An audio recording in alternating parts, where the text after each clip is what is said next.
Hi, this is Dr. Launen carrying on with this lecture set on prokaryotic genomes.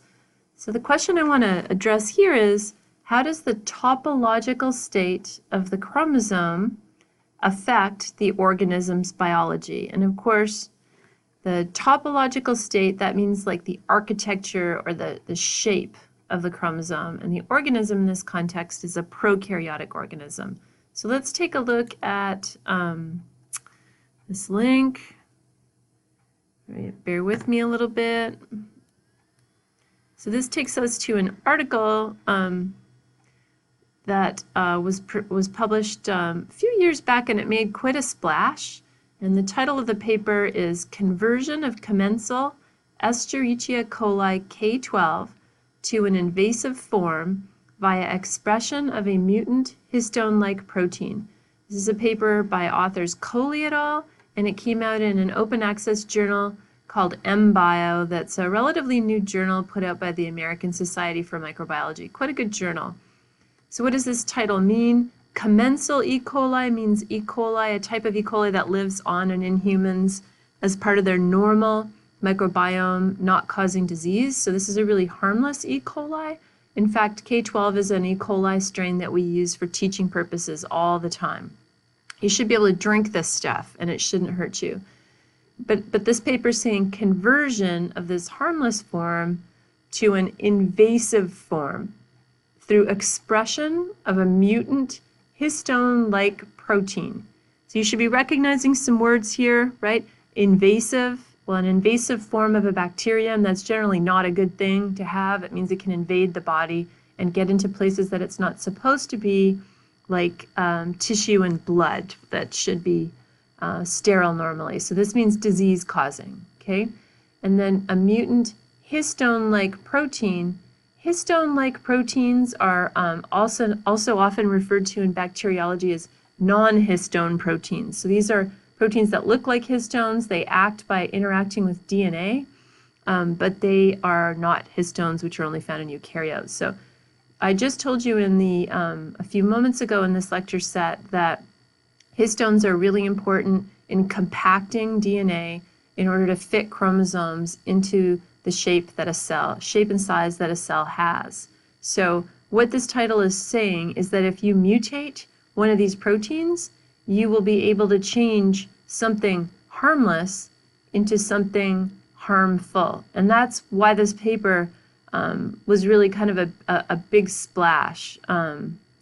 So here we're showing in the abstract, this is the protein, this histone-like protein, and this is showing us which amino acids were changed. When you see this, it means that the amino acid E at position number 38 was mutated to become amino acid K.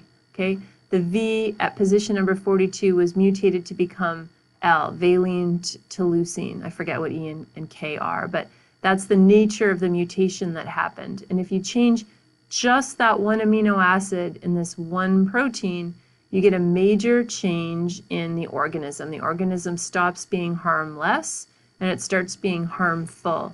And that is probably because doing that allows RNA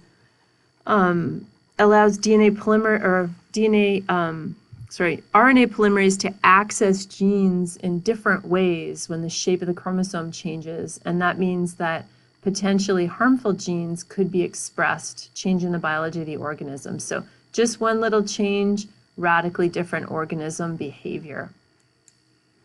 All right, so let's get this sort of scaled up here again before we move on. Sorry, bear with me for a minute. Okay, so let's move on into the topic of plasmids. So plasmids are extra, means in addition to and outside the chromosome, extrachromosomal DNA, and they're found in some bacteria and archaea, and very rarely in a few of the unicellular eukaryotes that are out there. They're often circular, but not always. Once in a while, they're linear. They're typically up to about 1,000 kilobase pairs, or 1,000,000. That's a really large plasmid. They're often smaller. So they're about 1/10 the size of a chromosome. They are self-replicating, which means that they are copied using their own set of proteins, their own unique DNA polymerases, for example, separately from the chromosome. The replication of plasmids may be coordinated with the replication of the chromosome, but not always. Okay? And plasmids are interesting in that they usually contain genes that confer what we call a selective advantage. For example, a lot of antibiotic resistance genes are found on plasmids. So a selective advantage means that it gives you some possible phenotype that could help you out under certain adverse or challenging conditions.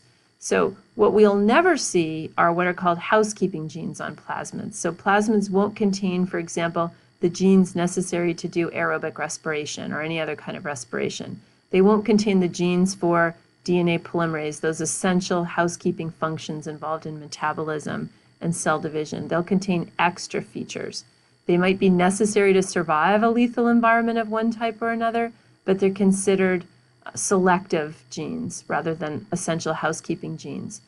Some organisms have a lot of plasmids, and the archaea seem to be like that. So some archaea that have been isolated so far, about a quarter of their coding genome is found on plasmids. So they use plasmids really heavily.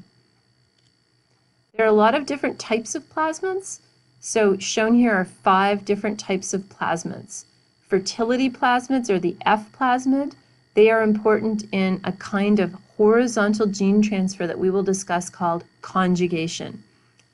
R plasmids, which is for resistance, those are plasmids that have genes that allow organisms to resist antibiotics or other types of toxins. Whole plasmids have killer genes on them. So they're genes that encode molecules called bacteriocins, which bacteria use to kill one another off in a very selective manner. Degradative plasmids contain genes that are often useful for degrading environmental pollutants. For example, the chemical naphthalene, which is abundant in crude oil. It's also in mothballs, so you're probably familiar with the smell of naphthalene. And then virulence plasmids, which will encode proteins that act as virulence factors. For example, it wouldn't be surprising if the VVH gene of Vibrio vulnificus was found on a plasmid. It happens not to be, but it wouldn't be surprising that it might be, and in some organisms those hemolysin genes are on plasmids. So these are really important in the prokaryotic world because they introduce or expand genetic diversity. So 2 aspects of plasmids here. Recombination and transposition can allow plasmids and chromosomes to swap genes, and that allows mobility of genes in and out of cells. So first let's focus on these words here. Recombination is shown down here. You have 2 pieces of DNA. You know, they're presumably 2 different sequences. They should be highly similar in order for recombination to occur. So these could be 2 different alleles of the same gene, for example. They find each other, they line up, they recombine, which means they swap genetic components. Eukaryotes do this. They do this during prophase 1 of meiosis. Prokaryotes can also do this. So if this blue over here is the chromosome, and this red is a plasmid, and there are 2 similar regions of DNA, they will line up with one another due to their homology, and proteins will mediate this recombination or swapping event, so that you're getting a blue gene that used to be on the chromosome onto DNA that is the plasmid, okay, and vice versa. Now, once that happens, you can see something called transposition, or in addition to this, you can see something called transposition, where a chunk of DNA moves from one location on a chromosome to another. This cartoon is showing that idea on a eukaryotic chromosome. I know that because there's a centromere here and it's linear. Okay, and this is also, you know, eukaryotic chromosomes because they're linear. But these things, these processes also happen in prokaryotic cells. So you can have direct genetic exchange through recombination, and you can have movement of genes by transposition. That movement could be from one spot on the chromosome to another, or it could be from one spot on a plasmid to another spot on a plasmid, or it could be from the chromosome to the plasmid, or vice versa.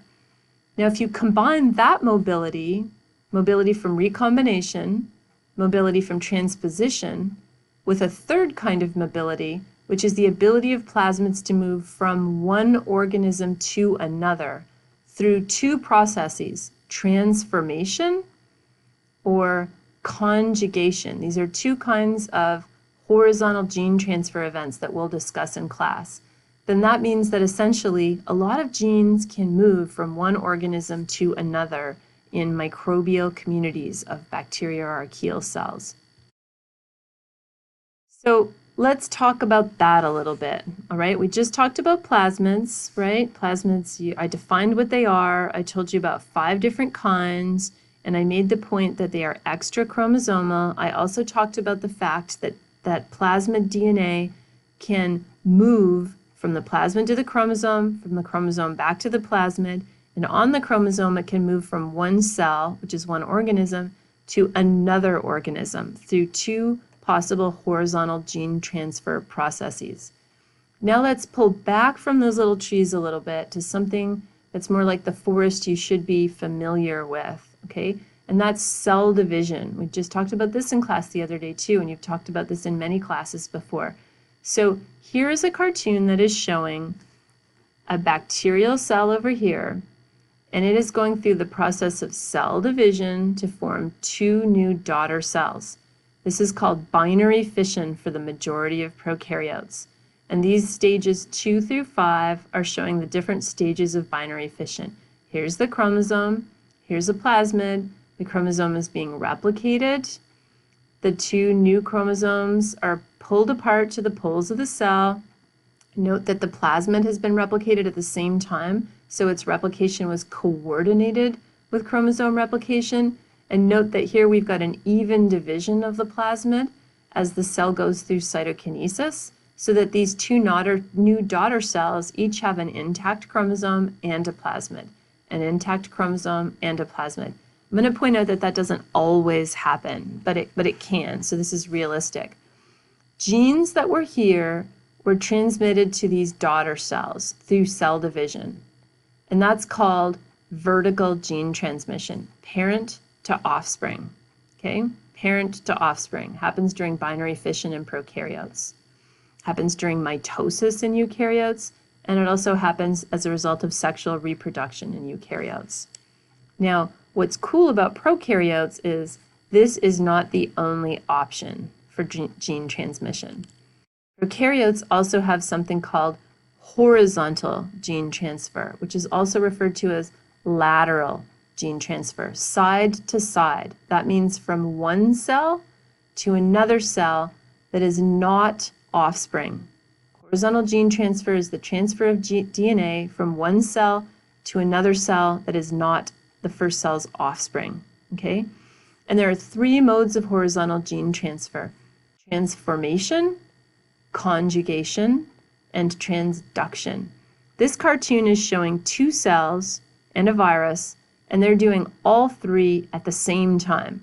That wouldn't really happen, that kind of sort of free-for-all. Okay, so this is just for illustrative purposes. Let me show you the bits and pieces. Transformation is the uptake of naked DNA or free DNA from the environment. They're shown in these little blue double helixes, and they're being taken up into this recipient cell. So this cell here is being transformed. It is gaining DNA from the environment. Conjugation is a type of bacterial mating where one donor cell physically attaches to a recipient cell and hands DNA off. Okay? Transduction means that DNA from one cell is transferred to another cell with the help of a viral vector. Viruses that infect bacteria are called bacteriophage. So this is a phage vector. Here's the little virus here. So this has got DNA inside it that belongs to the virus. It's infecting this cell, and then this cell is going to get infected and blow up and make more phage, and these structures can then go off and infect a new cell, and that new cell can gain DNA through that process. And we'll talk about that more in an additional lecture.